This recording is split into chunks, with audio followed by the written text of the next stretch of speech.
Tonight, a special hour about faith, friendship, and the power of prayer.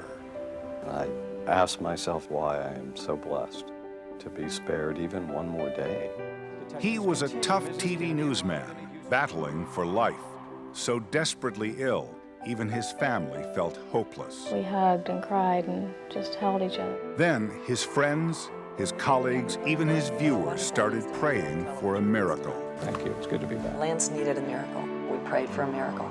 Just as his battle seemed lost, a medical breakthrough bought him time. Tonight, you hope for thousands of people. And then doctors found the one person among millions who could save his life. This was his last hope. This was, and quite frankly, his only hope. Who was the stranger who had made the difference between life and death? He would learn her secret reason for helping him. Dear Lance, I don't mean to scare you at all. But he wouldn't meet her until Dateline finally brought them together. Hello. Victoria Corderi with Miracle in Tampa, a Dateline special, after this brief message. And now, Miracle in Tampa, tonight's Dateline special. Here is Stone Phillips.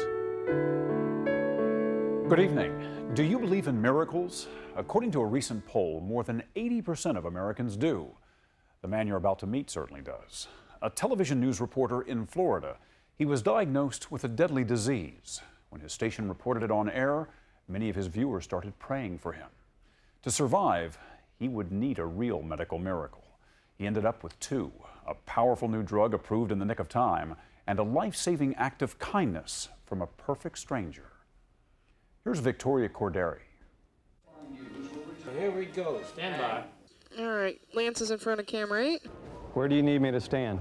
10 seconds, ready. Camera 8, CG1. On the air, Lance Williams was no mild-mannered reporter. You admitted to the police that you did it. Putting people to the test made this Emmy Award-winning newsman a force to be reckoned with in Tampa, Florida, the city he covered for 10 years. Don't smile at me. I'm just looking for an answer. If you've done something wrong, the last person you really want to see walking up to you with a camera and a microphone is Lance Williams. Anchor Gail Sierens has known Lance for 10 years. He loves a good debate. He does. He loves it when he's out in the field as a reporter. He loves to be able to challenge someone about what they're saying or what they're thinking or how they're behaving. They're not bulletproof. In the summer of 2000, 43-year-old Lance Williams seemed to have hit his stride professionally. Fork in the road at I-275. And even more important, personally. I pretty much loved him right away. So was it love at first sight or? Love at first date, anyway. Really? Yeah. Lance met Amy when she was just 21. He was 30. They got married in 1989. She says they were fated for each other. We just connected. I mean, we really get the same things, finish each other's sentences.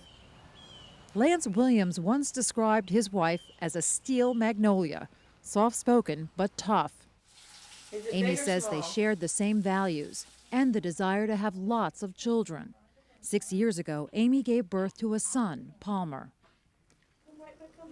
Then, 3.5 years later, Olivia was born. News Channel 8 announced her birth to Tampa viewers. Here's some good news. We would like you to meet Olivia Grace Williams. And Lance, well, there he is. There's the proud papa. He's doing well, too. And obviously he's off work for several days there, so. By all accounts, Lance was a doting father. Amy, a homemaker, was overwhelmed, she says, in a way she always dreamed about. Her life revolved around Lance, the kids, and their small Presbyterian church. Your mercies I'll take. The deeply religious couple made the church and its congregation a major part of their family. It was a time they called one of the sweetest of their lives, but not for long, because just weeks after the birth of his daughter, Lance Williams would be facing the prospect of death. The man who made a living putting people to the test was about to be put to the greatest test himself. His is an extraordinary story of faith and fortitude and friendship, and it poses the question, can the power of prayer really make a difference in matters of life and death? It all started in the fall of 2000, when Lance began slowing down without explanation. He came home from work exhausted, unable to tend to his newborn baby Olivia the way he had to his son Palmer. So you saw a difference? Oh, yeah. Even before she was born, you could tell he was waning. And at work, people were noticing too. Lance did not seem the same. And I'd look over and he would look like he was just slumping down in his chair as if he were just exhausted. Like he just couldn't go another minute. Finally, after a couple of months, Lance went to a doctor who ordered blood work. It all seemed pretty routine at the time, until the doctor called Lance in. And quickly thereafter, we were able to make the diagnosis of acute leukemia. The doctor told Lance and Amy the devastating news. Not only that Lance had leukemia, but that his was a rare and deadly form of the blood cancer called ALL, acute lymphoblastic leukemia. That night in the hospital is when it, reality really hit. Do you remember the things you said to each other? No, I really don't. We hugged and cried and just held each other for a really long time. Leukemia is a cancer of the bone marrow cells. Lance's type, ALL, is virulent in itself. But then the doctors told Amy even worse news. He also had something called the Philadelphia chromosome, which makes the cancer more resistant to treatment, reducing Lance's chances of survival to about 1 in 5. And did you think about being left with the kids, being a single mom? Definitely. Just, it was almost like I immediately felt lost for my children. Just 2 days after the diagnosis, Lance was hospitalized and undergoing chemotherapy. One of his treatments was videotaped by his TV station. He was off the air, and his colleagues at News Channel 8 immediately felt a void. What did you think when you heard? Disbelief. It felt like you were under the wave and you couldn't catch your breath. I thought, this just isn't right. Somebody has made a big mistake, because this can't be right. Then News Channel 8 began to publicize Lance's very personal struggle with leukemia to the Tampa audience, something that would come to make a real difference in Lance's life. Lance, for those of you who don't know, a reporter here at News Channel 8, has been suffering with leukemia. I just remember everyone thinking it was the right thing to do. Just let everybody know how he's doing, where he is. And what was the response that you got at that time? Do you remember? I got a lot of emails. I received a lot of people emailing me and messages that they would be praying for Lance and was there anything they could do. But Lance was largely unaware of the public outpouring. The chemotherapy drugs made him sick and disoriented much of the time. Amy was suffering, but she tried to stay strong. In fact, she became a source of strength for anchorwoman Gail Sierens when she visited Lance in the hospital for the first time. He was asleep, he was drawn, his mouth was open. He didn't even resemble the person who had left the building. What was that like? Horrible. And I felt so awful because I felt like I'm sitting out with Amy. We visited for about an hour, and I felt like now she's comforting me. This isn't right. This wasn't why I came here. But I wasn't prepared for what I saw. He never knew I was there. Amy's pain may have been private, but it was there and acute. She only let it show in her journal. Time is so precious. Time with Lance, time with our beloved children. And time was fleeting. Amy soon faced a difficult choice between caring for her 3-year-old son and infant daughter or devoting herself to Lance. I chose him because I knew the best thing I could do for my children was to be taking care of their daddy and to be where he needed me to be. Well, hello. If Lance could make it through chemotherapy, and that was a big if, the key to his survival was a bone marrow transplant. Family members are usually the best donor candidates, and Lance had 3 possibilities: 2 brothers and a sister. But one by one, their marrow was tested. And one by one, they failed to match. Within 3 months, Lance and Amy's lives were upended by a barrage of bad news. First, a deadly form of leukemia, then a chromosome that further reduced his chance of survival, and finally, a failure to find a bone marrow match from his siblings. Father, I am an absolute jumble of emotions this morning. When will I get past the feeling of, is this the beginning of the end? Lance's prognosis was becoming increasingly desperate, Let's pray together. and his family and friends were praying for nothing short of a miracle. They were about to learn that miracles come in many unexpected forms and from unexpected places, from modern science to the kindness of strangers. Lance Williams learns about miracle number 1. I would love to see the faces of other cancer patients who now know that they have hope. When Miracle in Tampa, a Dateline special, continues. I want to be a family again. I am worrying so much about tomorrow and next week and next month. For years, Amy Williams relied on her deep faith to get her through any situation. But she'd never faced anything like this before, the imminent and painful death of the man she loved most in the world. I feel afraid that Lance will die suddenly. So much had happened in such a short time. Just 9 weeks after she had given birth to her second child, her husband had been diagnosed with a rare and deadly cancer. And now Amy was on a death watch.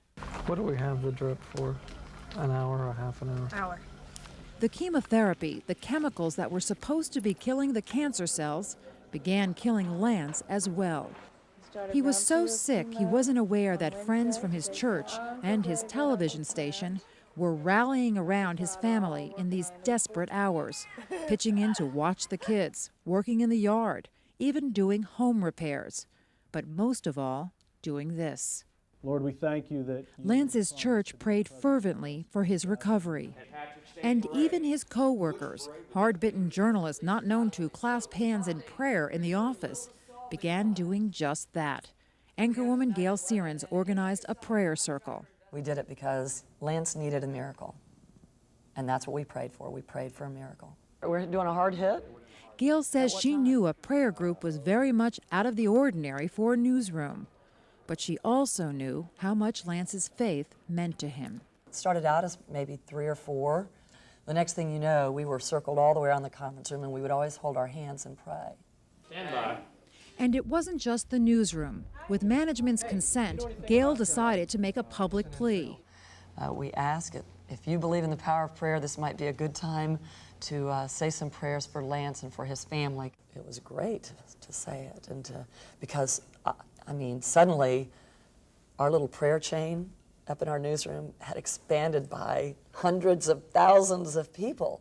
So basically you were inviting Tampa to join your prayer circle? Yes. You think Tampa did? I know they did. If News Channel 8 crossed some journalistic line, Gail Sierens says she doesn't care. Did you have any reservations? It sounds like you didn't. I personally didn't. You know, I'm not the boss.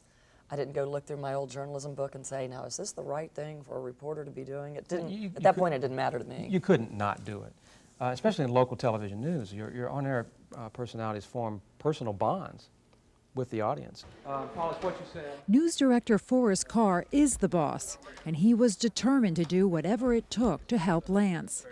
And in the meantime, the medical profession was doing all it could, too. The National Marrow Donor Registry identified 43 potential donors from all over the world who might provide Lance with the match he needed to save his life. Daddy, are you happy to be home? Just in time for Thanksgiving. By Thanksgiving, Lance had weathered the worst of the chemotherapy. It had been 7 excruciating weeks in the hospital that he barely survived. But now he was well enough to return home in extremely weak condition. Daddy, what are you most grateful for this Thanksgiving? He looked like death. He could hardly talk. He had to be carried up the stairs and from the car. He was in a wheelchair. So sad. I mean, that wasn't the man I knew. I just ached for him.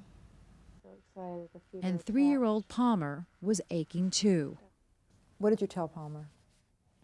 I told him that Daddy was very sick and that his blood was sick. Did he ever ask you, is Daddy going to die? No, he never did, and that actually concerned me. Then one night, Palmer asked to say the blessing before supper. When he prayed, he thanked God that Daddy hadn't gone to heaven yet. And so that was the first time he really let us know that he understood a little bit of what was going on. So what did you think then when he said that? It just hurt me for him so much because I knew he must be living with that fear. The same fear you were living with. In December, while the search continued for a bone marrow donor, Amy began an exhaustive search to find a doctor she trusted to perform Lance's transplant. She flew across the country to the City of Hope National Medical Center in Duarte, California. Normally, patients come for the evaluation, but Lance was still too weak to travel. So Amy went as his representative, with plenty of questions for transplant expert Dr. Stephen Foreman. I think what I was struck by was the calm that she exuded under what I thought were enormously difficult circumstances. Did you get the sense she was fighting for her husband's life? Without a doubt. She was indeed fighting for his life, their life, the lives of their children. And she was interviewing you, evaluating you. Truth be told, I think she was. I was. You were? Absolutely. Absolutely. Do this. So Amy decided if a donor were found that the City of Hope and Dr. Foreman would perform the harrowing procedures necessary for the transplant. In the meantime, Lance was back in the hospital, struggling with more chemotherapy. I need a 1 milligram Kytrol for Lance Williams. But little by little, he regained his strength. For the first time, he started getting some good news. He said you look terrific, yeah. He said no blood, no platelets. That's great. Have a good weekend. By the spring of 2001, less than 7 months after he was diagnosed, Lance learned he had a fighting chance of survival. The chemo worked, reducing the leukemia in Lance's bone marrow from more than 96% to just 1%. He was almost in remission. Now, this whole story blew apart. Lance was still thin and weak, but he returned to work. And Lance, may I say one other thing? Yes. How wonderful it is to have you on television with us tonight. Thank you. It's good to be back.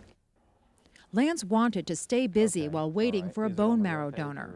But again, the news was not good.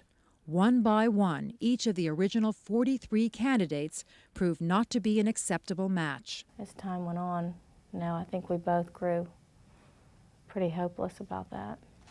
The best donor for Lance would be a large man, because he would be able to provide more marrow. By early May, there were only 3 candidates left. Then, a match.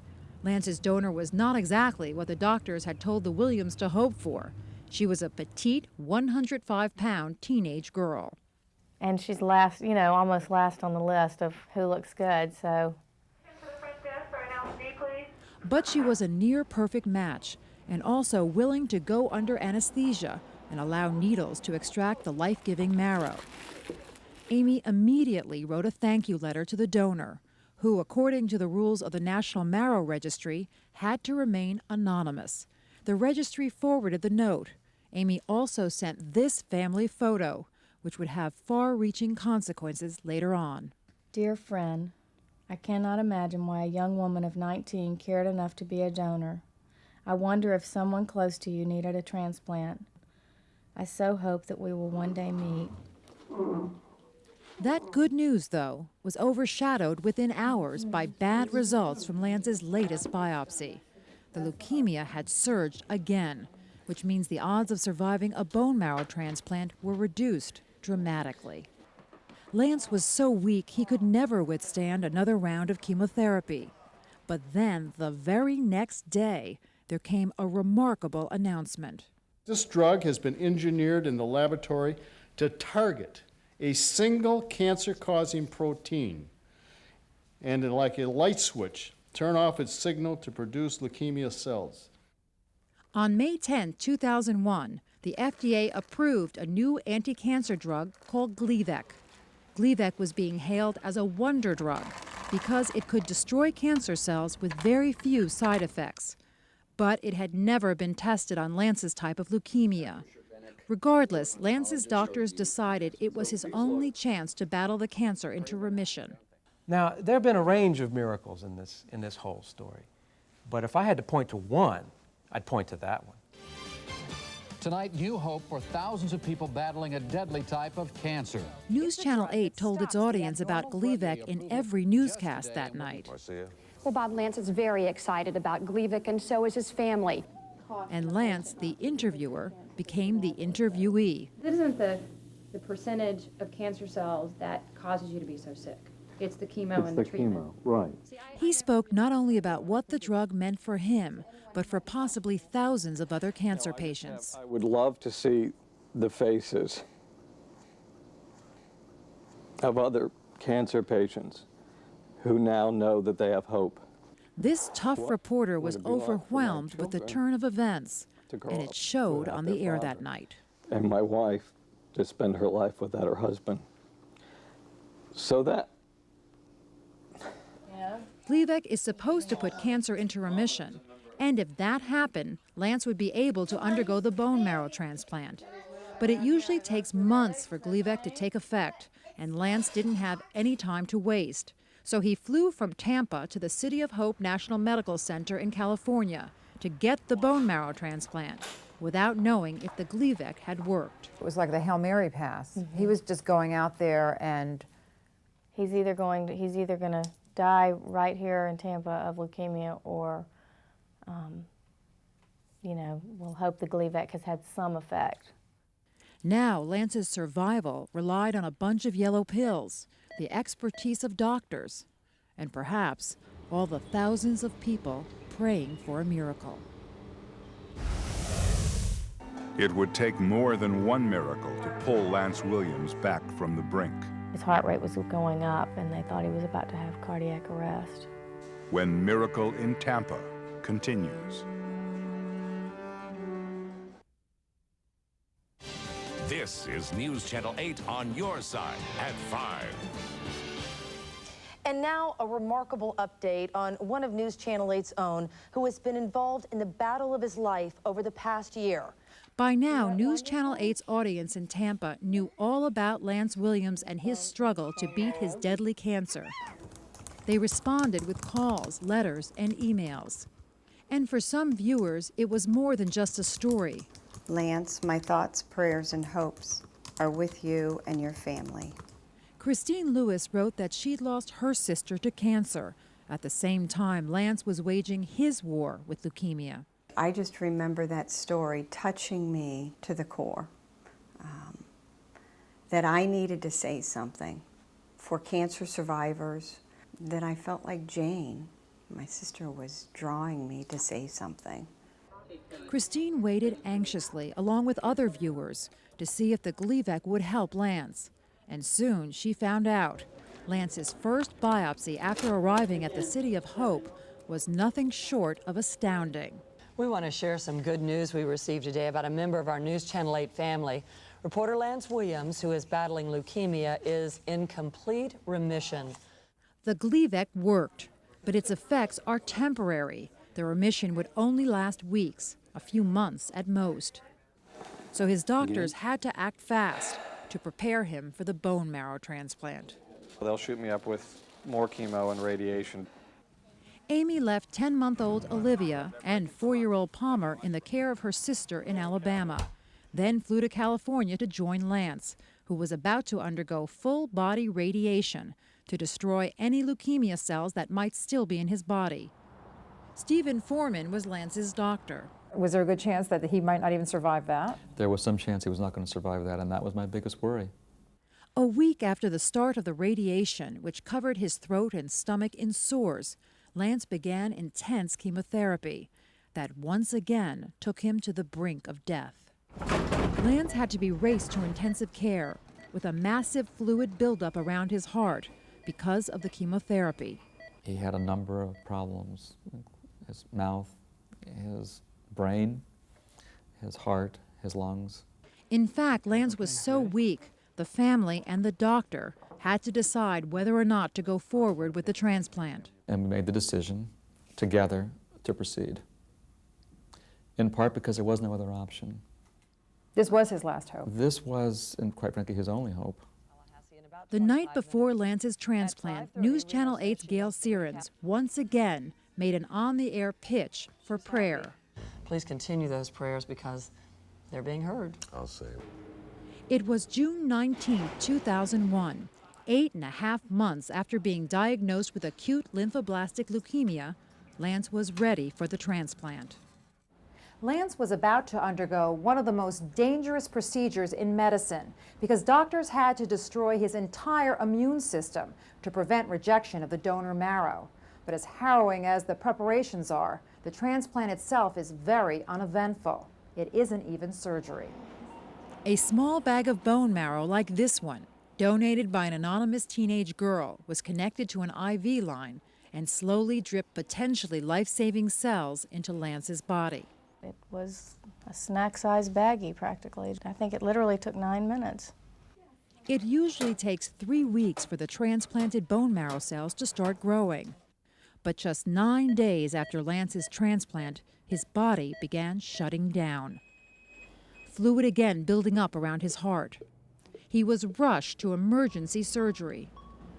Lance seemed to be losing his painful battle. Shortly after heart surgery, hallucinations began to torment him, a condition called ICU psychosis. I am missing Lance so much. I long to see his eyes, his expressions. How I would love to curl up with him and hold him. Even more to have him hold me. 3 weeks passed and Lance's body still showed no sign that the donor marrow was working. The days seemed interminable. Amy spent the time reading lab reports and, she says, watching other patients die. It is 10:30 a.m. 2 people have died this morning in the ICU. 2 sets of family members suffering, crying, saying final goodbyes. Amy feared she might be next to say her final goodbyes. But then, once again, at a time when there appeared to be no hope at all, prayers were answered. On day 25, the lab report showed some magic, life-transforming news. WBC, white blood count, 300. Lab speak for success. The donor marrow was growing. It meant for this patient of last resort, this man who had endured 9 months of suffering and bad news, there was finally reason to hope. Sounds like a miracle. Sure, it was a miracle. But he has a long way to go. Has he done better than we thought? Yes, at every point along the way. 3 months after the transplant, Lance was allowed to travel back to Florida. We do have some really good news to share with you tonight. News Channel 8 reporter Lance Williams is in remission and he is back home. For News Channel 8, it was a collective sigh of relief. The news report that night showed a special homecoming. Lance returning to the people from church and from the newsroom who had been praying for his recovery. This is just a moment that we'll obviously never forget, and it is indeed an answer to so many prayers. They celebrated the friend who had been given a stay of execution from a deadly cancer. He says, go ahead. Few people expected Lance to survive the rigors of the disease and the treatment. Amy had kept all her hope at bay until now. You were glad to have a husband. Mm-hmm. So glad. I'm so glad my children had a daddy. When Lance sat down to speak with us, he had a unique perspective of the disease which several times almost killed him. Have you thought about what leukemia or what this cancer is to you? What a blessing. A blessing. What a blessing. If the healing that I've experienced so far can be an encouragement to other people, it is worth every bit of it. Even after all you've gone through? Absolutely. It has been such a teacher to me to learn to endure long-term difficulty, because there will be another side. I will either get better or I will get worse and I will die, but time will pass, and it's how we deal with it that will make a difference in my life, my wife's, my children's, my friends, and complete strangers' lives. And what could be dearer than that? Lance was still weak and needed to walk with a cane, and he faced the prospect that his body might reject the marrow and that the leukemia could return. I don't want to face relapse. I don't want to live with pain. I live with the joy of seeing my kids for the day that I see them, being with my wife for the day that I'm with her, being able to go to work. And I hope that that lasts until I die a natural death. November 2001, 2 months after his homecoming, Lance returned to work fragile and limping from nerve damage caused by the chemotherapy. It was medicine, just to feel as if I was being productive, just to interact with my colleagues. Does he look like Lance Williams like he used to look? No. But that's not the way I live in this story. I live for every little step in the right direction. And right now, we're living that. But there was one more dramatic twist that lay ahead for Lance.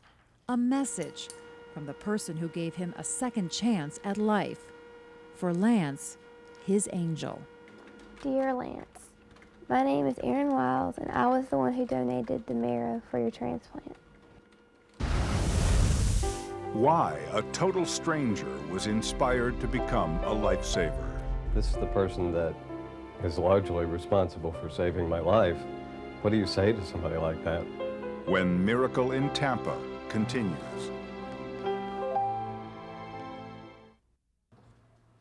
December 2001, just days after Lance returned to work, he received an email that stunned him. I pulled up this one piece of mail and it said, "Dear Lance." My name is Erin Wiles, and I was the one who donated the marrow for your transplant. It was something that was never supposed to happen. The young girl who saved Lance's life tracked him down. And all of a sudden it became so real. It became so overwhelming. I understand that contacting you is against policy and that you might not want to get in touch with me. Dear Erin, I just found your email and I can't stop the tears. I feel as if I'm breaking some law by writing to you, but I wouldn't miss the chance for the world. But now there was no turning back. Lance had often wondered, who was this teenage girl who had given a part of herself so unselfishly? And why would she go through a bone marrow extraction to save a perfect stranger? He was about to find out the answer to those questions. They tell you that this is the person's last option, and without this, he will die for sure. The teenager from Tennessee horse country considers herself nothing special. She says she was moved to become a donor when her high school teacher's son died of leukemia. He was only 6 years old, and a donor was never found. Just seeing how tough that was on him, you know, it was tough on everybody. It was really sad. When Erin turned 18, she was eligible to register as a bone marrow donor. She did immediately. Within months, she was matched up to Lance. And in a procedure like this, under local anesthesia, doctors used large needles to puncture her pelvis about 80 times, extracting her bone marrow. She walked out of the hospital sore, but unruffled by what she had done. I really didn't think of it as that big of a deal. You know, I didn't know the person. It was just some imaginary person somewhere that was getting it. Lance was still imaginary to Erin because the bone marrow donor registry wants it that way. It went to great lengths to edit all of the letters they were sending to each other for months, to remove all traces of identity except for first names. It's done for a year with one goal in mind, to protect the donors from blaming themselves if the cancer patients die. If they survive, though, the identity is revealed. But Erin says she felt invested in her patient's survival from the moment she saw this picture that Amy sent her. It definitely just put everything in a different light, seeing, you know, two little bitty kids and their dad and his wife, and they just seem like real people, like a real family somewhere. Was it bothering you that you didn't know more? Were you itching to know more? A little. I just wanted to know how he was doing, really. Then Erin received a clue about her patient's identity that the marrow registry had overlooked. This letter, a Lance update written by Amy, had the Williams last name embossed on it. And then I just went to search engine and typed in Lance Williams. Now you knew the rules, and you decided to break them anyway. So why were you willing to take that chance? He was doing so well, and everything looked good. It made it different. I thought I didn't need protection anymore. So in December 2001, 6 months after Lance's transplant, Erin Wiles wrote him that first email. I'm so excited and grateful to hear that you are doing much better. Now Erin and Lance and Amy could contact each other directly.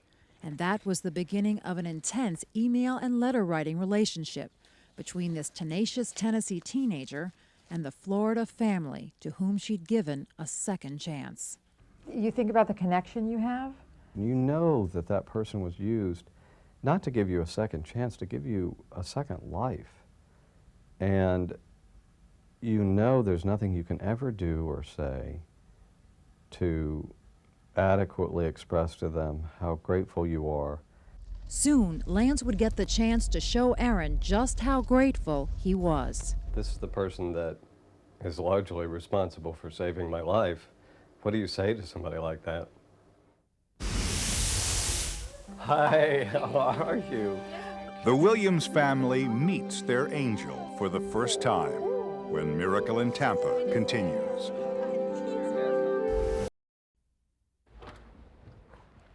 Lance's bone marrow donor, Erin Wiles, had found him on her own, but they'd never met.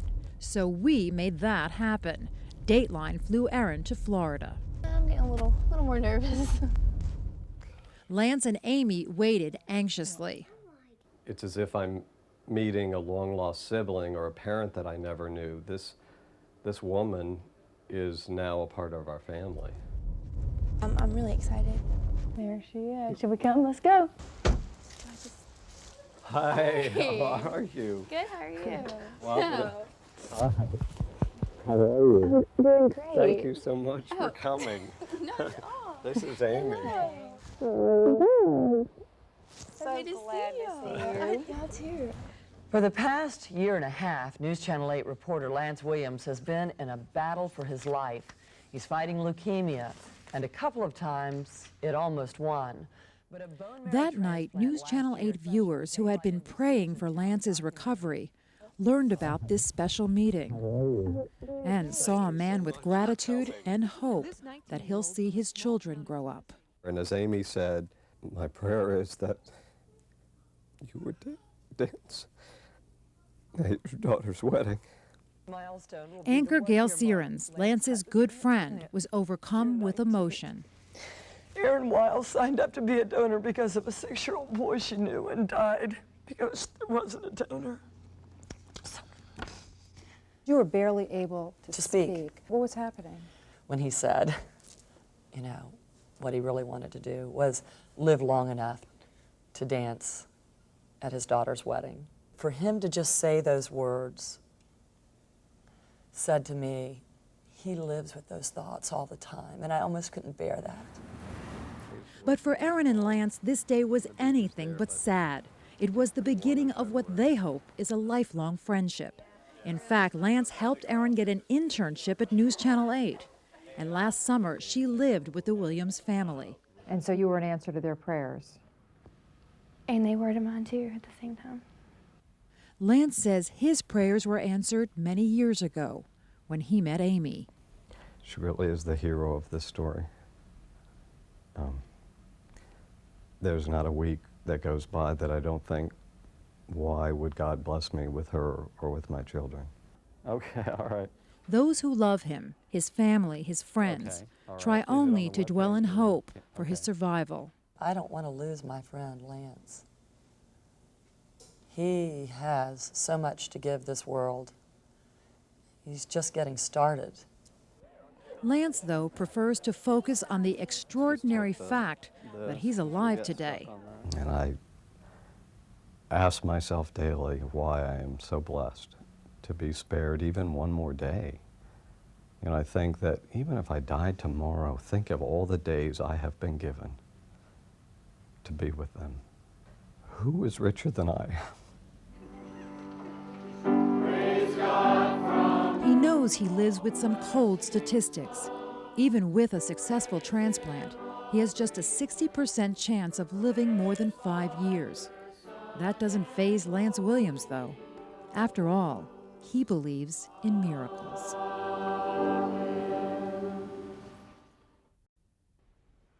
It's been 2 years since Lance Williams' bone marrow transplant. He is cancer-free and working full-time.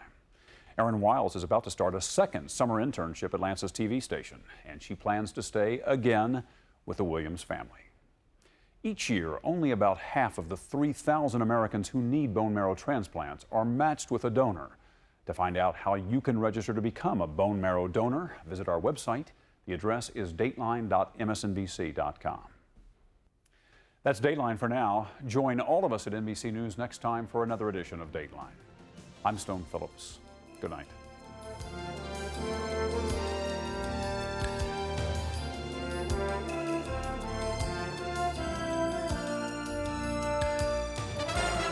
For a transcript of tonight's broadcast or to purchase a video segment, call 1-866-NBC-TAPE.